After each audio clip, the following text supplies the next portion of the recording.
Hemodialysis गर्दाखेरि बच्चालाई हप्तामा 3 दिन छुट्टी लिनु पर्थ्यो, 2 दिन छुट्टी लिनु पर्थ्यो भने पिडी गर्दाखेरि उसले बिहान पानी राखेर गयो, स्कुल गयो, बेलुका आयो, स्कुलबाट पानी निकाल्यो र उसले आफ्नो सामान्य फेरि काम गर्न सक्यो भने यसले आफ्नो करियरमा कुनै पनि बाधा पुर्याउँदैन।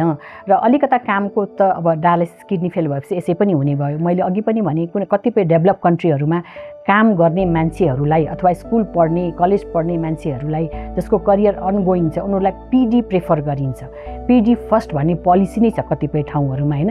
किन त्यो गरेको भन्दाखेरि उनीहरूको काम गर्ने क्षमतामा ह्रास नहोस् होइन, क्वालिटी अफ लाइफ चाहिँ बेटर होस् भनेर गरे हो नि त। अनि उहाँहरूले त्यो डायलिसिस गरेर हेमोडायलिसिस गरेर 3 चोटि छुट्टी लिनुभन्दा त उसले कन्टिन्यू गरेर पिडी गर्नु बेटर भएन र होइन। त्यसैले पढाइमा करियरमा यसले खासै धेरै हानि पुर्याउँदैन यसलाई ब्यालेन्स गर्न सक्यो भने।